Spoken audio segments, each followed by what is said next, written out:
용어 세 개를 이제 먼저 알고 가셔야 됩니다. 형법에 이제 성립 요건이라는 게 있고, 처벌 조건이라는 게 있고, 소추 조건이라는 게 있는데, 자, 요건 형사법의 가장 기본 개념이기 때문에 요걸 알고 계셔야 돼요. 이 전체가 지금 형법, 형사법 다 걸려있는, 형소법까지 걸려있는 문제이기 때문에 여기에 대한 설명을 기본적으로 설명을 듣고 가시는 것이 좋습니다. 자, 지금 처음 배우시는 이제 첫 시간이기 때문에 이걸 세세하게 알 필요는 없어요. 아, 이런 개념이 있구나 정도는 알고 들어가셔야 형법 공부를 할 수 있으니까 여기에 관련된 개념을 잠깐만 설명드리는 겁니다. 자, 그러면 범죄 성립 요건이라는 게 뭐냐? 자, 말 그대로요. 범죄가 성립하기 위해서 필요한 요건이에요.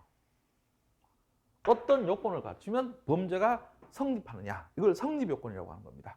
자, 답은 이미 배우고 넘어왔네요. 그죠? 자, 아까 형식적 범죄 개념에서 구성 요건의 해당성, 위법성, 책임을 갖추면 그게 범죄가 된다고 배웠잖아요. 자, 그러면 그 대답이 바로 여기에 나오면 돼요. 범죄가 성립하기 위한 요건은 구성 요건 해당성, 위법성, 책임. 요 세 가지를 갖추면 범죄가 성립하는 겁니다.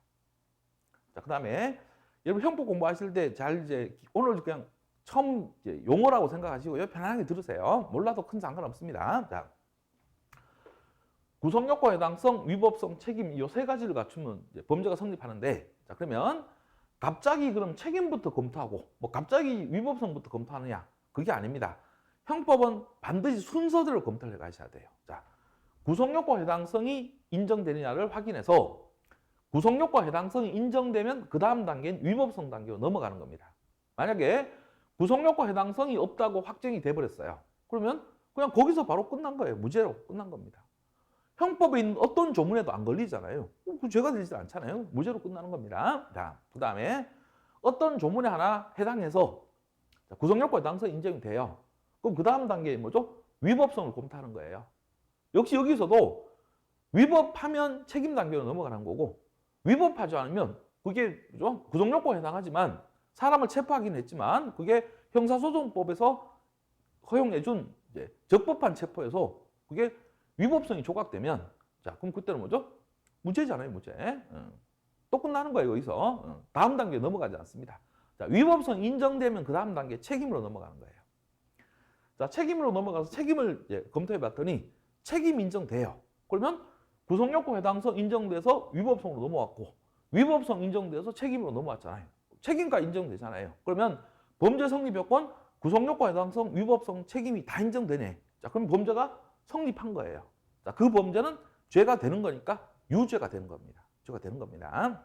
자, 근데 만약에 구성 요건 해당성 인정이 안 됐거나 위법성 인정이 안 되거나 책임 인정이 안 돼요. 그럼 그때는 그 죄는 뭐죠? 죄가 되는 거야, 안 되는 거야? 죄가 안 되는 겁니다. 왜냐하면 범죄 성립 요건을 갖추지 못했으니까.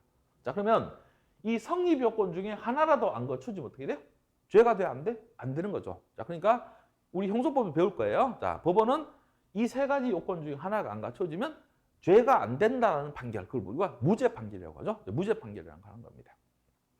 자, 그러면 저하고 이제 형법에서 집중적으로 공부하셔야 될 내용이 이 내용이에요. 구성 요건 해당성 검토하고, 위법성 검토하고, 책임 검토하고, 각각의 필요한 내용들을 저하고 같이 배워나가시면 되는 겁니다. 그래서 이건 뭐 중요하지 않아서 그냥 간단히 설명드린 게 아니고, 이거는 저하고 같이 한 달 이상을 이제 이 내용만 갖고 공부할 거니까 천천히 이제 공부하시면 되는 거고요. 자, 그다음에 자, 처벌 조건이라는 게 있는데 역시 마찬가지입니다. 이것도요, 검토의 순서가 어떻게 되냐? 아까 설명드린 것처럼, 자, 성립 요건 인정되면 그 다음에 처벌 조건 검토합니다. 자, 만약에 성립 요건이 갖춰지지 않아서 무죄로 끝났어요. 그러면 처벌 조건 검토하지 않아? 검토하지 않습니다. 이 처벌 조건이라는 건 성립 요건이 인정될 때, 그 다음에 이제 처벌 조건을 검토하는 겁니다. 자, 그럼 처벌 조건이라는 건 뭐냐? 자, 이미 성립한 범죄죠. 이미 성립 요건이 갖춰진 범죄니까 처벌 조건의 개념을 우리 교재 보시면 이미 성립한 범죄에 대하여, 자, 범죄가 성립 요건을 갖췄는데, 자, 문제는 그 범죄를 처벌하기 위해서 필요한 조건입니다. 그걸 처벌 조건이라고 하는 거예요. 자, 그럼 이 처벌 조건은 오늘 여러분이 처음 시작한 단계에선 두 가지 개념만 아시면 되는 겁니다. 하나는 설명드렸고요. 자, 처벌 조건은 범죄 성립 요건이 갖춰졌을 때만 검토하는 거예요. 범죄 성립 요건이 안 갖춰지면 처벌 조건은 검토할 필요가 없다는 겁니다. 자, 그건 이미 설명드렸고요. 자, 또 하나. 이 처벌 조건은 특별한 범죄에서만 필요한 겁니다. 일반적인 범죄에서는 필요 없어요. 특수한 범죄에서만 필요한 겁니다. 자, 사람을 죽인 살인범 처벌하기 위해서 무슨 조건이 필요한가요? 그냥 처벌하면 돼요. 처벌하면 됩니다. 자, 강도죄를 범한 강도범 뭐 처벌하기 위해서 무슨 조건 필요한가요? 그냥 처벌하면 됩니다. 강도죄가 인정되면 바로 처벌하면 돼요. 강간죄를 범한 강간범 처벌하기 위해서 무슨 조건 필요해요? 필요 없습니다. 그냥 처벌하면 되는 겁니다. 강간죄가 유죄라는 것만 확정되면 바로 처벌하면 돼요. 자, 근데 특수한 범죄들이 있어요. 그래서 이거는 그냥 개념만 알고 가세요. 자, 특수한 범죄에서는 이 조건이 안 갖춰지면 처벌을 못하는 경우가 있습니다. 자, 그러니까 이거는 지금 앞으로 배울 내용이니까 그냥 이 개념 성립요건 처벌 조건이라는 개념 때문에 설명드리는 거니까 편안하게 들으세요. 자, 우리 객관적 처벌 조건은 딱 형법에 하나밖에 없습니다. 형법 강론 가시면 나중에 뇌물죄 할 때 배우는데요. 자, 제가 공무원이 될 자예요. 예를 들면 제가 이번에 이제 서울시장 선거 있었잖아요. 자, 서울시장에 제가 출마해서 당선이 됐어요. 이번은 보궐선거니까 바로 오죠. 당선되면서 그 다음날 바로 이제 임기가 개시됐지만 우리 그렇지 않은 경우는 보통 뭐죠? 당선인으로서 그죠? 한참 뭐죠? 이제 인수위라고 하는 것을 이제 진행하면서 한참 뒤에 그죠?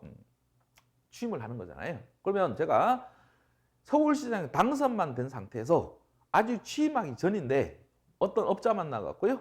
청탁받고 돈 받아 먹어요. 그럼 그걸 사전수뢰죄라고 하고 지금 공무원이 될 자가 제가 이제 서울시장에 당선된 상태에서 취임하지 않은 상태에서 돈을 받으면 바로 사전수뢰죄는 성립한 겁니다. 자, 근데 처벌은요. 공무원 또는 중죄인이 되면 처벌한다고 돼 있어요. 그러면 제가 서울시장에 당선돼서 취임하기 전에 청탁받고 돈은 받아 먹었는데 사전수뢰죄 성립했는데요. 문제는 당선 무효가 확정되면서 제가 취임을 못했어요. 공무원이 못 됩니다. 그러면 저는 처벌을 안 받잖아요. 그죠? 공무원이 된 때 처벌한다고 했으니까. 그럼 그 공무원이 된 때라고 하는 것은 사전수뢰죄가 성립하는 데 필요한 조건이 아니네요. 그죠? 처벌하는 데 필요한 조건이니까 그걸 처벌 조건이라고 하는 거예요. 이 객관적 처벌 조건은 딱 하나밖에 없고요. 인적 처벌 조건이라는 것도 나중에 천천히 배우시면 돼요. 자, 아들이 아버지의 물건을 훔쳐요. 그러면 아들이 아버지 물건을 훔치는 것도 아버지도 타인이니까 그 아버지 물건을 훔치면 타인의 재물을 절취한 자는 구속요건에 해당하고요. 아들이 아버지 물건을 훔친 것도 위법합니다. 아들이 아버지 물건을 훔쳐도 아들이 뭐 정신병자도 아니고 나이도 14세 이상이고 그러면 책임 다 인정이 되는 거예요. 자, 그럼 아들이 아버지 물건을 훔쳐도 절도죄가 성립하지 않는 거야? 성립하는 거야? 성립은 합니다. 자, 근데 아들이 아버지 물건을 훔치면 나중에 여러분 배우게 되는데요. 친족 상도례라는 게 있어서 그 아들은 처벌을 안 받게 돼요. 그러니까 그 친족 상도례라고 하는 것은 아들을 처벌할 수 있냐 없냐 여기에 대한 요건이 되죠. 그래서 우리가 처벌 조건이라고 하는 겁니다. 그러니까 특수한 범죄에서만 필요한 겁니다. 자, 그다음에요. 자, 처벌 조건이 안 갖춰지면 어떻게 된다고요? 처벌을 못 하니까 어떻게 돼요? 형 면제 판결이란 거예요. 형을 면제해 주는 판결입니다. 자, 그러면 좀 전에 성립 요건과 처벌 조건 정확하게 이해가 됐는지 잠깐만 제가 여쭤볼까요, 여러분에게? 자, 이 형 면제 판결은 유죄 판결일까요, 무죄 판결일까요? 유죄 판결일까요, 무죄 판결일까요? 유죄 판결이죠. 왜요? 처벌 조건을 검토했다는 얘기는 범죄가 성립했다는 얘기입니다. 성립 요건이 갖춰지면 그 다음에 검토한다 그랬잖아요. 그럼 범죄 성립 요건을 다 갖췄으니까 그 행위가 유죄야, 무죄야? 유죄예요. 유죄인데 처벌만 못하는 겁니다. 그걸 형 면제 판결이라고 하는 겁니다. 자, 그럼 나중에 배우시면 되고요. 자, 그다음에 처벌 조건이 갖춰지면 그다음에 이제 소추 조건이라는 걸 검토해요. 자, 이 소추 조건이라는 건 뭐냐? 소추를 하기 위한 조건이에요. 자, 이 소추는 뭐냐면 여러분 나중에 이제 형소법 가서 배우시면 되는데요. 검사가 공소 제기하는 것 이걸 우리가 소추한다고 해요. 그래서 공소를 제기하기 위해서 필요한 조건 이걸 우리가 소추 조건이라고 하는 겁니다. 자, 우리 소추 조건도 자 아까 처벌 조건과 마찬가지예요. 자, 일반적인 범죄에서는 필요 없어요. 아주 특수한 범죄에서는 필요한 겁니다. 자, 예를 들어서 자, 사람을 죽인 살인범을 검사가 공소제기하려고 하는데 무슨 조건 필요해요? 필요 없죠. 그냥 공소제기하면 되는 겁니다. 자, 강간한 강간범 공소제기하려고 해요. 무슨 조건 필요해요? 그냥 강간죄 범한 거 인정되면 바로 공소제기하면 되는 겁니다. 자, 근데 바로 공소제기를 하지 못하고 이제 특수한 조건이 필요한 범죄가 있어요. 그걸 우리가 두 가지 친고죄라고 하는 죄하고 반의사 불벌죄라는 죄가 있습니다. 자, 천천히 저하고 같이 이제 개념 잡아 가시면 돼요. 자, 이 친고죄라는 죄는 어떤 죄냐? 자, 검사가 공소를 제기하기 위해서는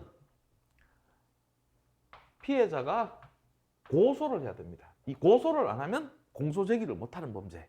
자, 이걸 친고죄라고 해요. 친고죄. 자, 우리 형법 공부하시다 보면요. 자, 어떤 사람이 저를 여러 사람 앞에서죠. 뭐 개새끼, 소새끼 이렇게 욕을 해요. 그거 우리가 모욕죄라고 합니다. 모욕죄. 여러 사람 앞에서 다른 사람을 경멸하는 감정을 표현하는 것 이렇게 얘기하는 거죠. 자, 모욕적인 표현을 쓰면 그게 모욕죄가 되는 거예요. 자, 그러면 어떤 사람이 저를 모욕하는 걸 그죠? 다른 사람이 캠코더로 다 찍어갖고요. 그걸 검사한테 보냈어요. 지금 검사는 모욕죄가 발생했다는 것도 알고 증거도 다 지금 뭐죠? 확보했잖아요. 그러나 저를 모욕한 사람을 바로 공소얘기할 수가 없어요.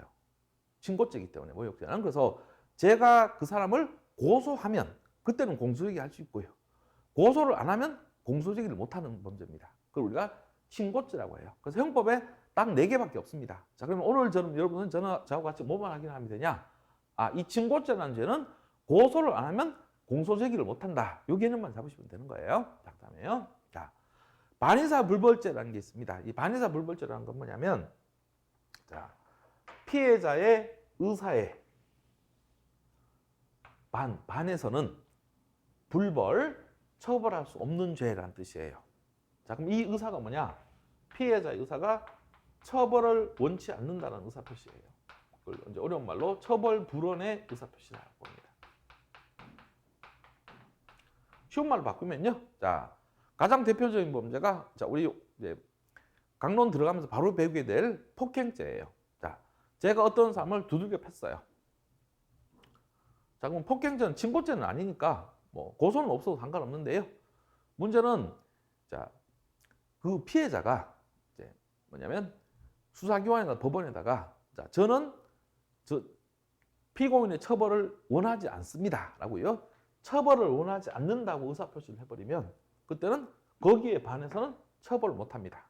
그래서 이 피해자가 처벌을 원하지 않습니다라고 해버리면 처벌을 못하는 범죄 이렇게 생각하시면 되는 거예요. 자, 처음 배우시는 분은 어렵죠. 자, 쉽게 생각하시면 돼요. 뭐냐면 합의바법이면 처벌 안 받는 범죄예요. 자, 제가 어떤 사람 때렸어요. 그럼 저는 처벌 안 받으려면 어떻게 돼요? 그 사람 찾아가서 돈 주고요. 합의를 봐요. 그죠? 그러면 그 돈 주면서 뭘 받느냐? 합의서라는 걸 받아요. 자, 그 합의서에 자, 어떤 내용이 들어가 있느냐? 저는 피고인을 처벌하는 것을 원치 않습니다라는 내용이 들어가 있는 거예요. 그걸 제가 받아서 수사기관에 내면 저는 처벌 안 받게 되는 겁니다. 그래서 폭행죄를 범한 사람은 피해자하고 합의 봐버리면 처벌 안 받게 됩니다. 그래서 이제 이 반의사 불벌죄는 처음 공부하시는 분은 피해자하고 합의 보면 처벌 안 받는 범죄 이렇게 생각하시면 돼요. 자, 그러면 지금 요 두 가지는 이제 특수한 조건이 있어야 공소 제기를 할 수 있으니까 자, 이걸 소추 조건이라고 하고요. 그다음에 이 소추 조건이 안 갖춰지면 나중에 형소법 가서 배워요. 자, 이거는 어떻게 하냐? 공소 기각 판결이라는 걸 합니다. 자, 왜냐면 공소가 제기됐는데 공소 제기를 하기 위한 조건이 안 갖춰졌는데 공소 제기가 된 거니까 그 공소 제기는 부적법한 공소 제기예요. 그러면 법원은 유죄 판단, 무죄 판단 하지 않습니다. 그냥 거기서 재판을 끝내버리는 겁니다. 그걸 공소 기각 판결이라고 해요. 자, 그래서 지금 우리 처음 공부하시는 분들은 이 용어를 알고 계셔야 돼요. 이제 성립요건이라는 개념. 자, 그다음에 세부적인 내용까지 다 아실 필요 없어요. 살은 천천히 붙이시면 되고, 자, 기본적인 뼈대요. 자, 이 성립요건이라는 개념, 그다음에 처벌 조건이라는 개념, 소추 조건이라는 개념. 요 개념이 정확하게 잡혀 있어야 나중에 이제 형소법 가시면 이제 거기에 대해서 법원에서 어떤 판결을 해야 되냐까지 다 연결되는 문제입니다. 그래서 오늘 처음 배우시는 용어니까 이제 정리하시면 되고요. 자, 그다음에 오늘 여기까지만 하고 바로 진도 들어가겠습니다. 자, 우리가 이제 구속요건에 해당성이 인정되면 죄가 되는 거잖아요. 그죠? 위법성이 인정되면 죄가 되죠. 자, 책임이 인정되면 죄가 돼요. 그러면 구속요건 해당성이 인정이 안 되면 죄가 돼야 안 돼? 죄가 안 되는 거죠. 그러면 구속요건 해당성을 없애준다라고 하는 뜻으로 사용하는 용어가 있어요. 자, 그게 바로 뭐냐면 구속요건 해당성 조각사유예요. 조각사유.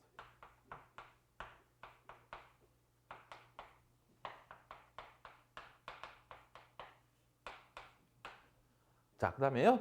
위법성을 없애주는 사유. 이걸 뭐라고 부르냐면 위법성 조각 사유라고 불러요.